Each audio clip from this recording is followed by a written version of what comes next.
Welcome to the Manuchehri podcast.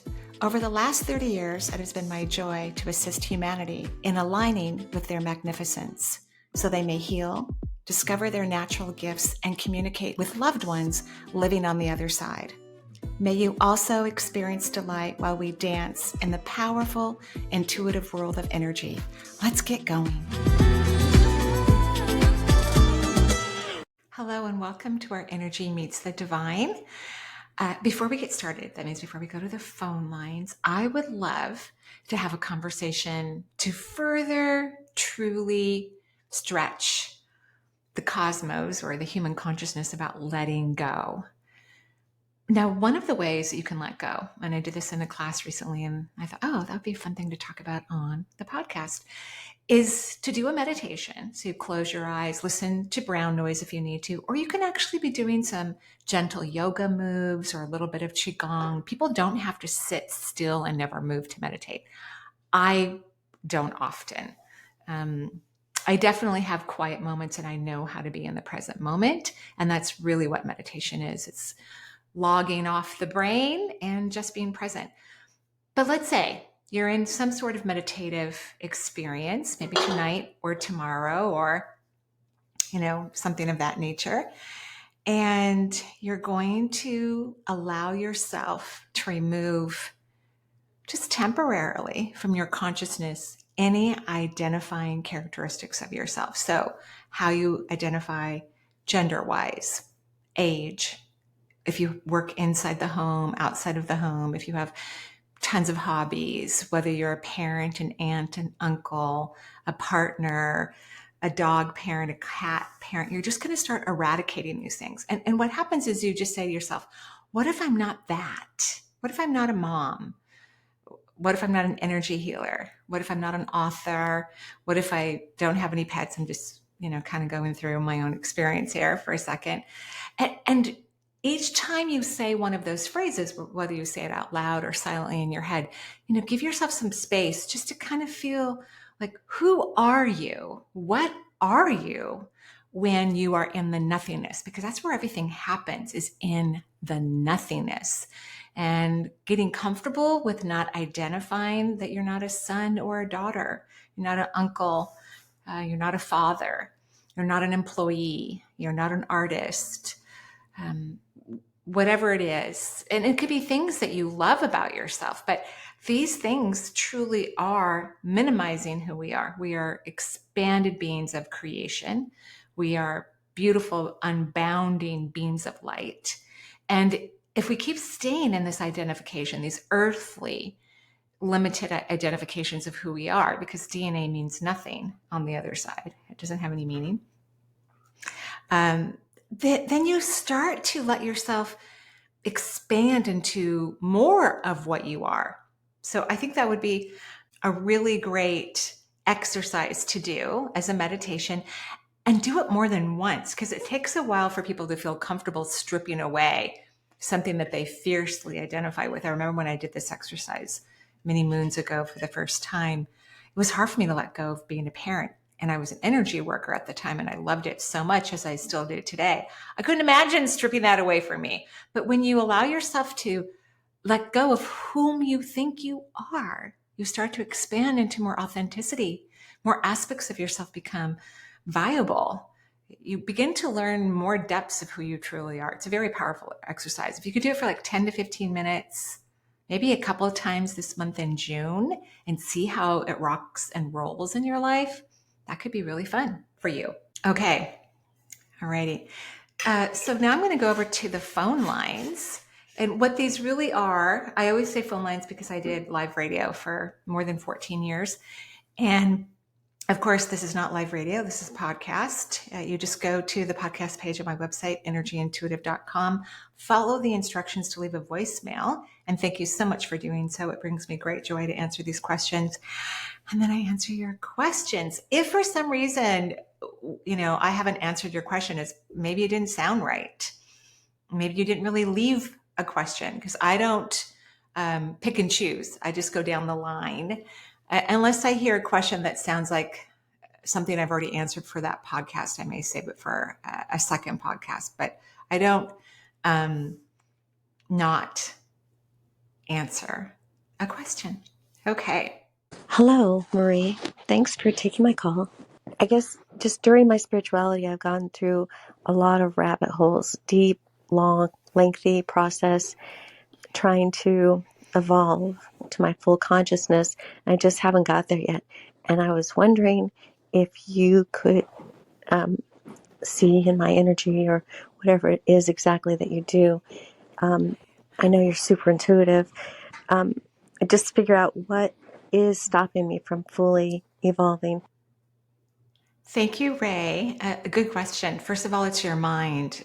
Expanding consciousness and becoming more spiritual has nothing to do with the deep dive into the rabbit hole. That's the mind, that's the brain. Spirituality, consciousness, intuition is extremely simple. It's very direct, it's playful, it's kind, it's compassionate. So the brain is the opposite because the ego sits in the brain and the ego is drenched in fear. And that's where that rabbit hole tendency comes from. It has nothing to do with spirituality. So lighten up. Go play, go swing on a swing, go build a sandcastle, chase some kids playing hide and go seek. Go have some fun and stop trying to analyze this. You can't analyze spirituality. It's basically impossible. Okay, I hope that answers your question. Thank you. Hi, Marie. I'm Tiffany. One of the things I'm really working on is trying to more consistently connect with my spirit guides and to be able to intentionally connect with my spirit guides. Another angle is that I have a family member, my aunt, who recently, we're told, experienced a stroke as well as bleeding on the brain. She was found unconscious and she remains unconscious. It's been over a month. She's had some physical responses, but she has not woken up. The doctors say she can hear us. Anyway, I'm far away. I'm from the United States, but I live in another country. And I've been working on meditating more regularly. I'm pretty good with what I call a moving meditation, and not just when it comes to sitting still and holding that for a long period. I'm not very good at that, and I've been working on that. And I've been listening to brown noise, something I heard you suggest to another caller, and it's been helpful. And anyway, the other night I felt like my aunt spoke to me, but I'm not sure because as soon as that happened, I felt that. Then I'm questioning myself like, wait, was that me? Did I say that to myself? I don't know. But I really am curious to know because she is alive, but I'm assuming being in a coma, or I don't know if it's even a coma, I don't know. But being unconscious, that maybe she's I don't know if that means she's in the astral plane or what that limbo world is. But anyway, I was hoping you could provide some clarity there and maybe any guidance or tips on my journey. Thank you so much for all that you do. Oh, you're welcome, Tiffany. Thank you. I'm sorry about your aunt. And I do think she was visiting you. She wants to communicate to the family because if something were to change, she doesn't really want to be on Earth not fully available. Now she knows she may not be 100%, available, meaning that she might have some discrepancies in her ability to talk or move around. But if she's severely, like for example, she tells me if she can sit up in a chair and communicate, that would be okay with her. If she could walk around but not really communicate, but wink or use some sort of gesture for yes and no questions, she'd be okay with that. But she doesn't want to remain unconscious. So basically what I think she was trying to tell you, and I would 100% believe that that was your aunt because it was, is that she would like to have, and maybe this is in place, hopefully it is, a code status that basically says do not resuscitate. That's what she wants. She doesn't want to stay in limbo. The limbo that you're talking about it's not the astral plane. The astral plane is not a limbo area, but I can see why anyone would think so, because it's between Earth and the heavens. It is an actual reality. It's where the Akashic records are. It's where mediums tend to sit their energy as they communicate on the other side. It's where people from the other side walk through to be close through to their loved ones here. So it's a very viable, powerful reality. And a lot of her energy is outside of her body. So what it looks like to me is like her left foot all the way up to her left axillary, so her armpit, and her shoulder is inside her body. So not even half of her energy is in her body, but she's still tethered to her physical form. So the rest of it's kind of hanging out. Like she could play in the astral plane a little bit if she wanted to. And she seems very content and happy to me, but she doesn't want to stay in this position. So I don't know if you guys have talked about code status, or, are we going to go to extreme measures to save her life if she starts to code? Or are you guys going to let her slip away? And your doctors were completely correct in that she can hear. There's documented reports of people who were in comas for long periods of time, even, who heard what their loved ones said at their bedside. And in some cases, what staff said that was totally inappropriate at their bedside. So when I was a nurse, we were, lectured at to make sure that we treat a patient who's unconscious in whatever capacity that was, even someone who's still sedated post-operatively, as if they are fully awake, because they do hear and it affects them, what everyone is saying around them, which is kind of cool. So you saw her. You did a great job. I think the thing about your spirit guides is to remember that their energy is very loving. So when you're in a meditative place, kind of allow your energy to spike towards something that feels happier or higher or loving or kinder, because that's where you're going to really experience that fuller connection. Okay, I hope that's helpful. Thank you so much for calling. Hi, Marie. I'm calling for my friend who's shy to ask for herself. What's happening is that for the last 5 years since her common law husband passed away, the stepdaughter has been suing her for everything she's got, including the house she owns and lives in and is in her name only.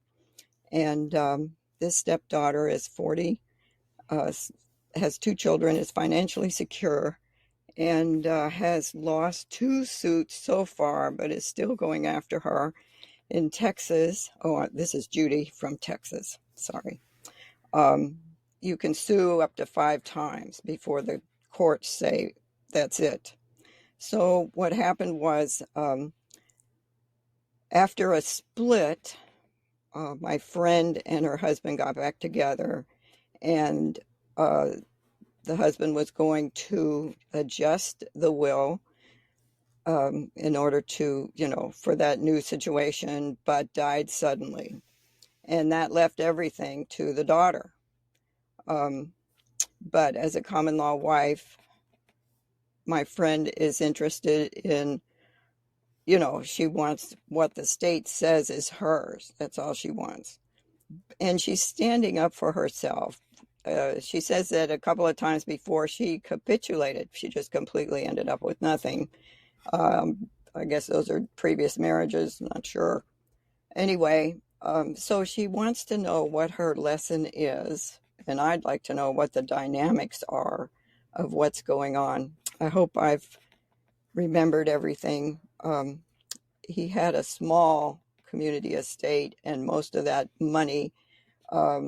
money that's contended is used already for legal fees. Right. So this is another thing. And this has been going on 5 years. The woman, my friend, is a basket case. She's being deposed today and is quite nervous. So even though it'll be months before you get to this voicemail, it'll probably still be going on. Thank you for everything you're doing for humanity, and especially us. Thank you, Judy. It's my pleasure. And I'm so sorry that's happening to your friend. First of all, this is her common law husband's fault.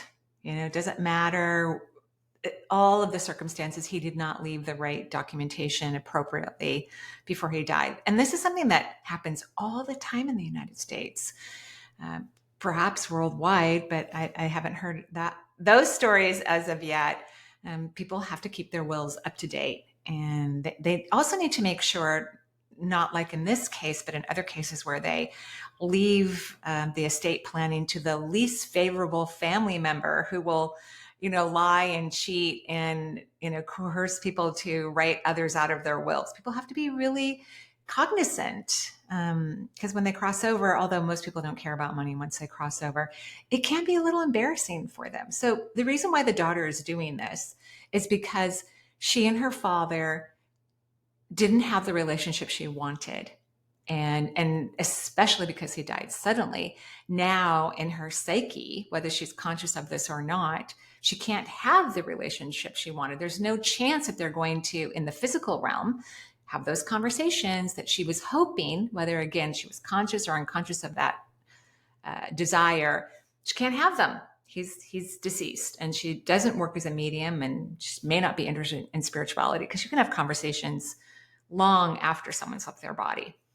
And sometimes the best conversations occur then, the most enlightening, the most interesting, the most transpiring conversations between loved ones happen after someone has crossed over. So this is why the daughter is pissed off. It has nothing to do with the common law wife, with your friend. It has everything to do with her lack of relationship that she had with her dad, which is probably his fault again, but then when children become adults, they're also responsible for the relationships. They have to come forward and ask for what they want, or complain, or, be honest.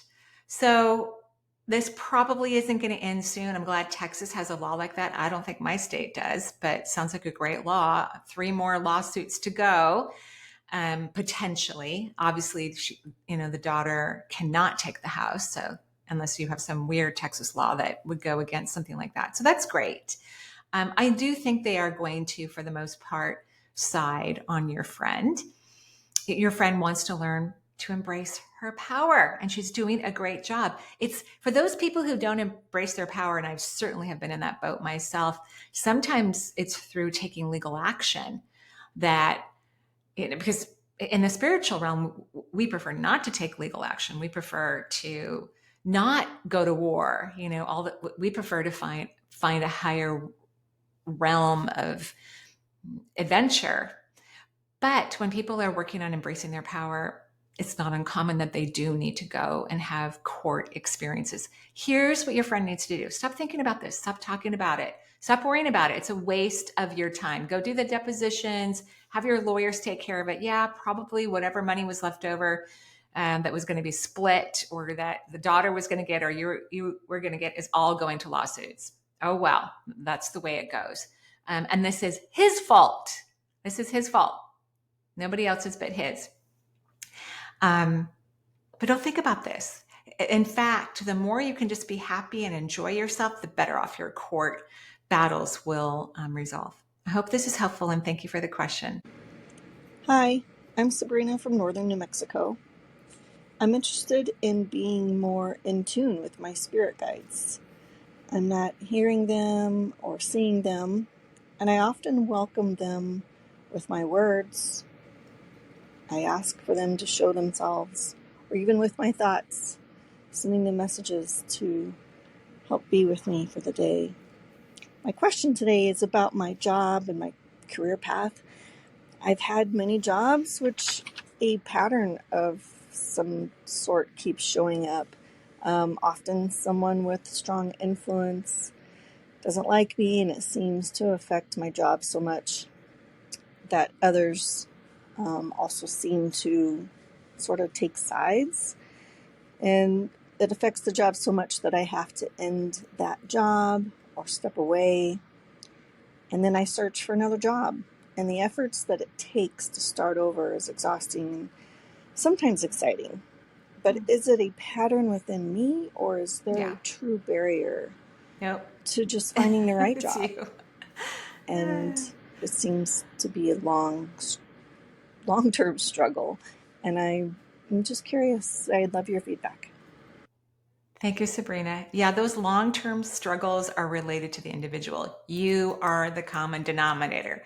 So it's all about you. You're bringing something into the workforce. So first of all, why do you care what other people think about you? I mean, what a waste of time that'll be. If I cared what people thought about me, I wouldn't even have the job I have today.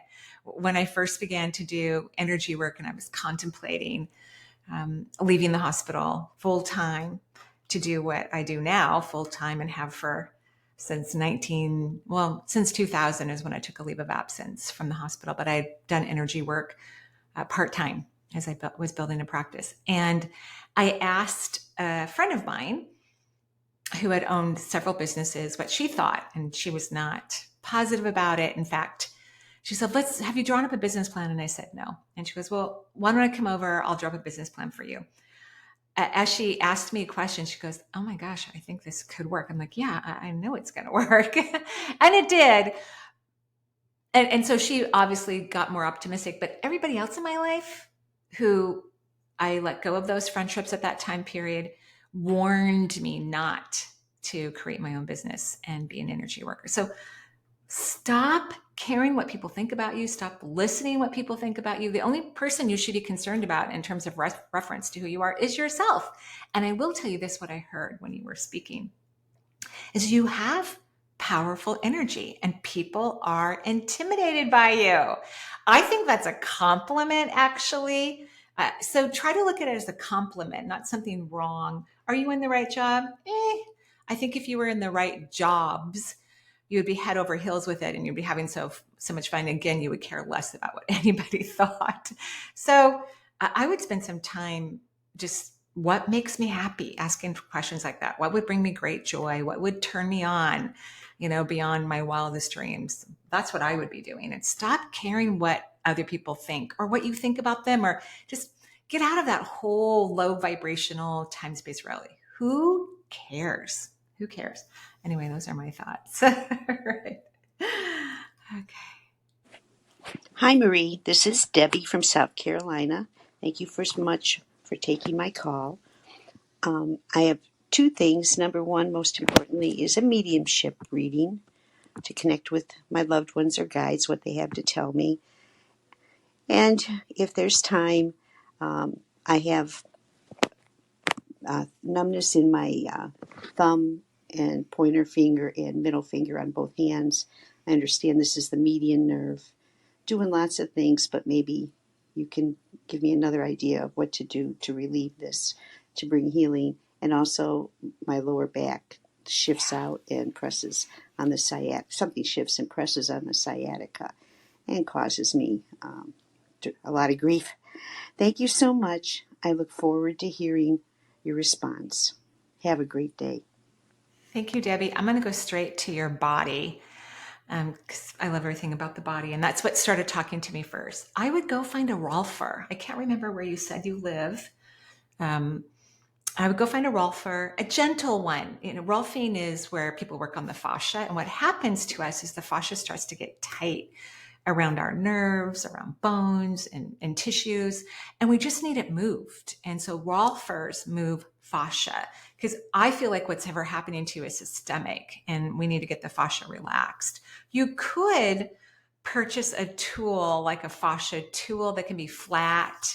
They're kind of stainless steel. Physical therapists use them, and then you can rub it on your body kind of with some oil or moisturizer back and forth, and that will start to get the fascia moving. There are some fascia tools, like I have one that I have in my shower that has little claws on it. And I can do it all over my body, but that's what I think you need is a Rolfer or a physical therapist that knows how to move fascia, or even a massage therapist who's going to really get in the fascia and get it moving. That's what needs to happen regarding those nerves. So I think I'm talking to your mother. She wants me to tell you that she's very proud of you. She says your light is gorgeous on the other side. I love what departed loved ones pick up on once they've crossed over. And again, I believe this is your mother. She says that there's a sweetness about you that she didn't always recognize or encourage you to align with. And she says, luckily, a lot of people who would, kind of encourage you not to align to that sweetness have crossed and they're on the other side. And she says it's a delight to watch you in that frequency and that vibration. That's what she says. Okay, thank you, Debbie. Thank you. Hi, Marie. My name is Colleen. I'm calling you from Nevada. I'd like to have a mediumship reading. My mom passed a few months ago, and I haven't heard from her.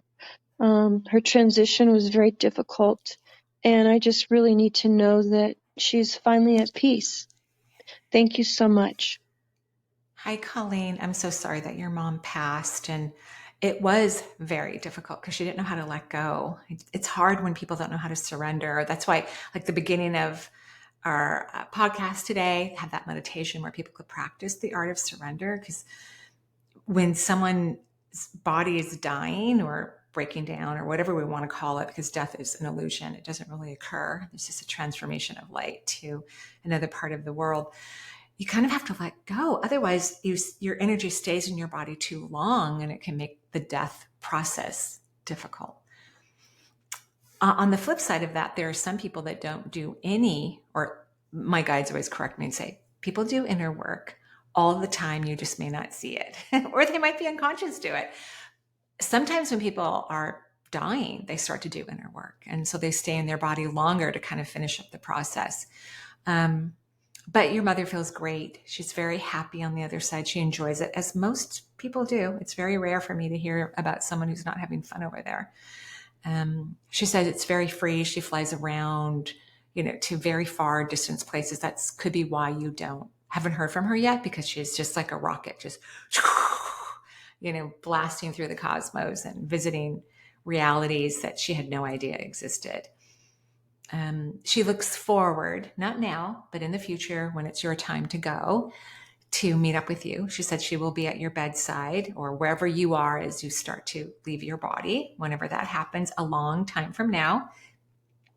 She will not reincarnate until both of you are together on the other side, and maybe some other family members too. But she's happy, she's content, she's pain-free. She's having a lot of fun. She's exploring, and she tells me that she will stop by a little longer because she checks on you, but a little longer so that you can have some sort of felt sense of her presence. She apologizes for not doing that. I don't think she realized that was something that you were capable of experiencing, but she will slow down when she's near you so that you can feel her or smell her or see her or have some sort of experience that you are confident is a reflection of who she is. Okay. Thank you. Hello, Marie. This is Natalie from Quebec, Canada. I'm a retired military member. I served for 25 years. Even during my years in the military, I was reading a lot on self-help book. And I've been trying for a long, long time to sense energy, to feel it, to get in touch with my intuition. But it seems like I'm so guarded. And for years now, I still, to this date, am not able to. Would you be able to please give me a reading as to my energy, my chakra, and maybe some hints as to what I could do to get into the feeling mode? I'm very restless in my life in general. I've been retired actually for over 12 years now. And it seems like I'm been going in circles forever. Thank you so much. I found you through the Next Level Soul podcast. So I'm really, really happy to have found you. I really resonate with you. Thank you so much. Bye-bye. Thank you, Natalie. And thank you for your service. And thank you for being retired. But we live a long time these days. So people need to find other things that brighten them and delight them. One of my neighbors whose family doesn't live in the US is here visiting. And one of the family members was bored out of their mind because they're not working and everybody else in the family is working or going to school. And so one of the family members that lives stateside got this non-English speaking family member a job working in an accounting office, which is so exciting because that's what this person used to do. So I'm just saying, be curious, be imaginative, and maybe find some fun things to do. Now, it's not that you're blocked. I don't really like that term personally. I mean, I understand it. I get it, why people think that way. You just aren't great at receiving. To communicate with the multisensory world, there's a receptive process. You have to let in the light. You have to let in the love.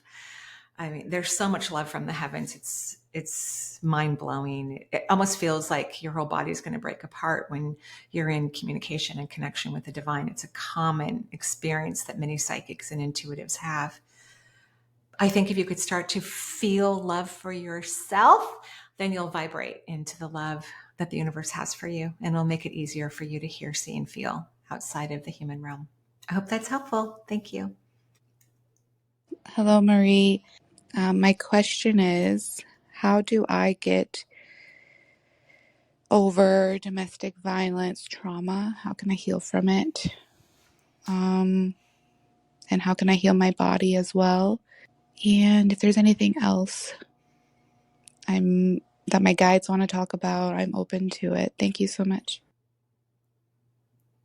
Yeah, that's a hard question. I mean, I have an answer for you, but I'm really sorry you went through that. I think every single time something triggers you, you're going to have to be really loving to yourself and really kind to yourself. I was very lucky I didn't have physical abuse in my marriage, but my children's dad was, verbally abusive. And it's just kind of the way he was raised. And, it's just a combination of things. I'm not making excuses. I'm just in a different belief and feeling system about it. I learned a lot from that relationship. And I think when people are in relationships where there's abuse, regardless of the type, even children that are facing some sort of abuse, they are wanting to learn personal power. So I had this one moment where I was making some food that I used to make when I was married. And I was chopping celery, tons of celery. I was making this really delicious celery stew, one of my favorite stews. I don't make this type of food hardly at all anymore, but I did for the 21 years I was married. And all of a sudden, I could hear being yelled at for not cutting the celery appropriately. And I don't even think I had a memory of that moment. Like, it's not something that was in my head. It's not something I remembered. It was probably the experience. I pushed it away, probably to protect the kids, or, just go in my pattern of not complaining or not asking someone to behave better. And I was married when I was unmarried when I had this experience, and I just kind of froze and I was scared, right? And I just talked to myself. I just said, honey, I'm sorry that happened to you. I really, really love you. You're a wonderful person. Then I went and sat on the couch and just nurtured me. And it allowed me to get over that feeling. And every time I had an experience where I had a conscious awareness of something that happened historically, I would do the very same thing. So that's what I think would be in your best interest, is to start nurturing yourself. People who allow others to abuse them, and I'm not blaming anyone here. I think everyone is responsible for everything personally. That's just, it takes two to tango. I know that may seem some unfair to other circumstances, and of course to physical abuse, which of course is what you're discussing.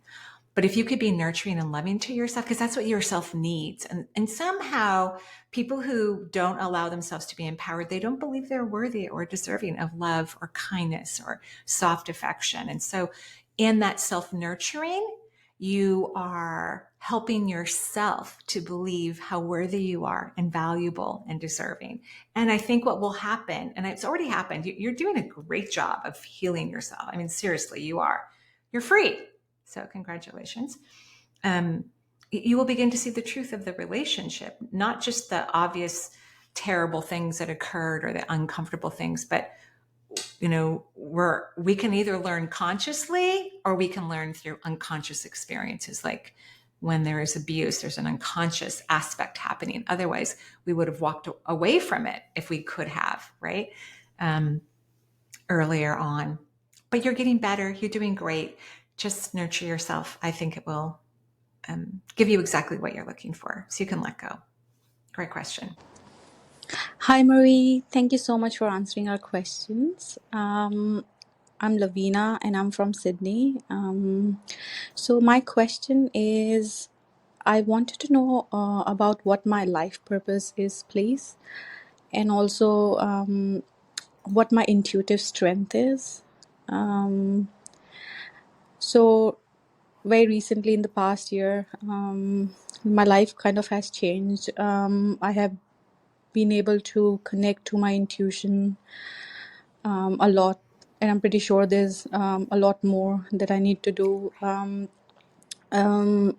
I've been able to like listen and hear and see the signs from the universe as well. So I just wanted to check what my intuitive strength is so I can work towards it even more.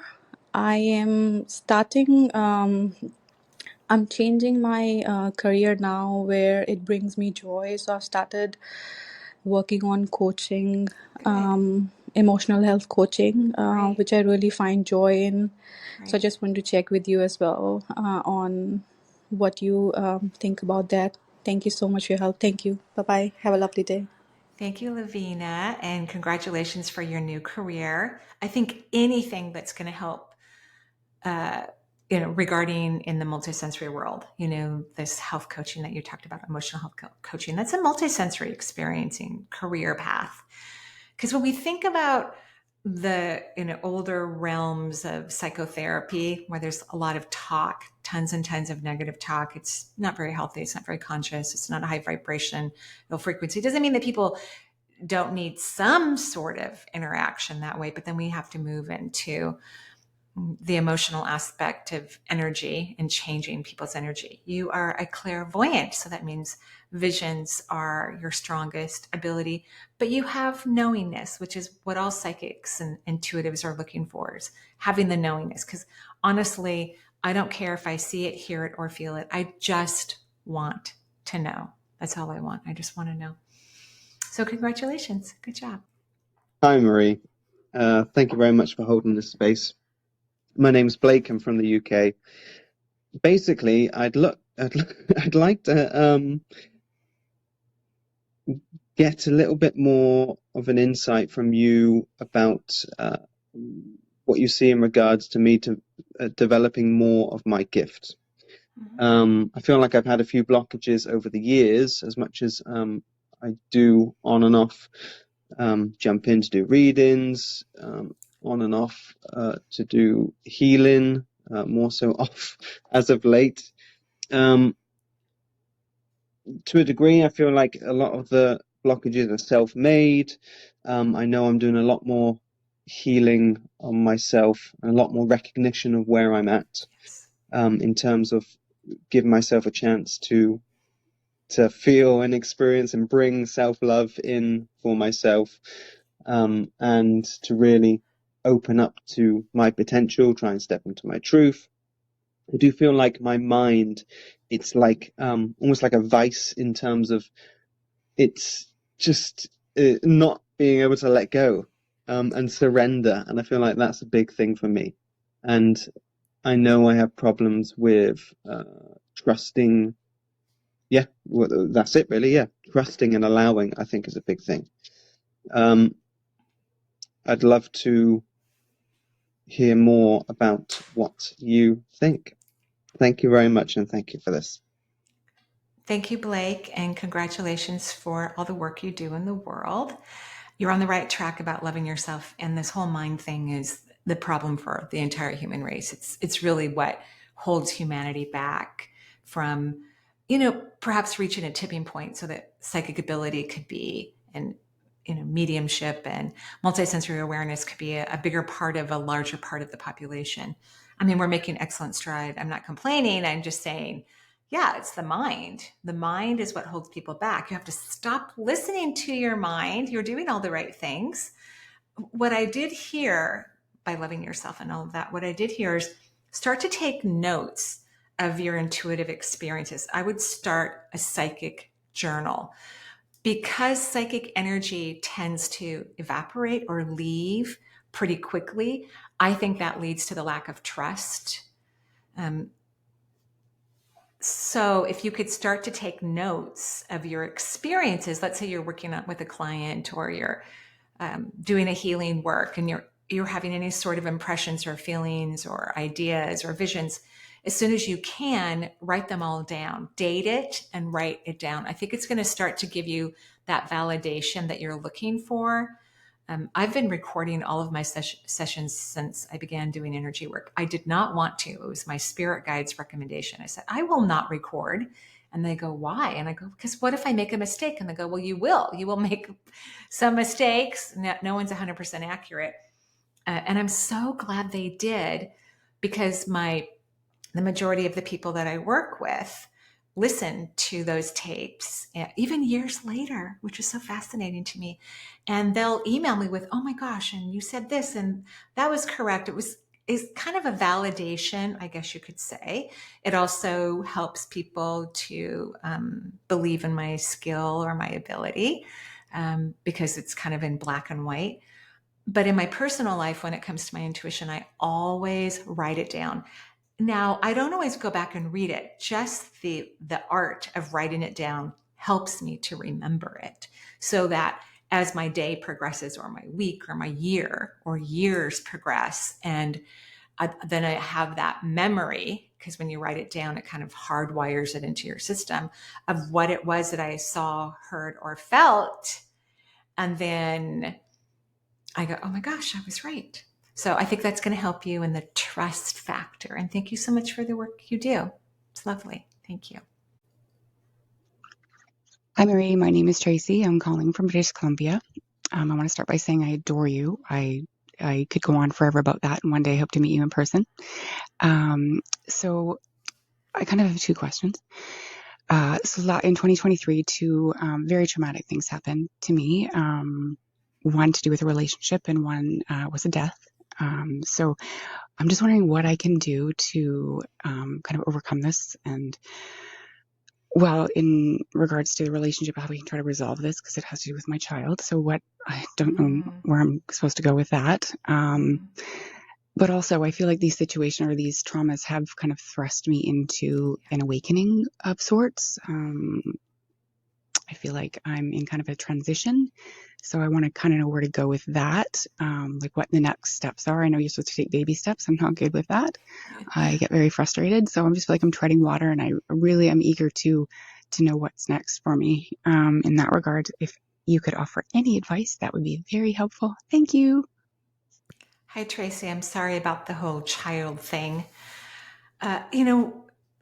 Different relationships create different knowings and different awakenings for us. And sometimes it's a parent-child relationship, which are, the parent's least favorite one to have, but it can be.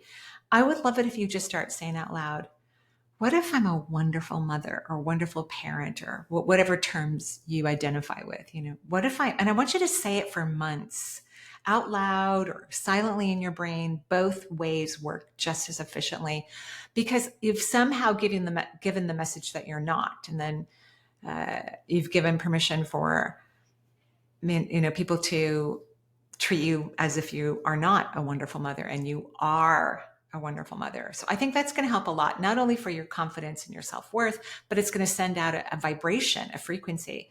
When my kids were young, and it was shortly after I got divorced, and now I had to, make my kids do more chores because I was working full time, where I had worked part time since I had graduated from nursing school. And, my kids were complaining. They were annoyed. Of course, they probably weren't happy because there had been a divorce. And I basically had to tell them all the time, you have a wonderful mother. You're very lucky. And I must say, my kids spoil me rotten. They treat me very well. So yeah, some training needs to occur. I'm not really picking up on the departed loved one. I'm not sure why. And I'm sorry about that. I wish I could for you, but for some reason I can't pick it up. It feels like it could be female. but I'm just not getting a hit on it like I normally would. Perhaps when you work on this, that will resolve itself too. Maybe they're connected. Thank you so much. And I want to thank everyone for listening to the podcast today. I'm going to go off and do other things. Today is June 9th here in the United States, 2024. Have a beautiful day. Bye-bye.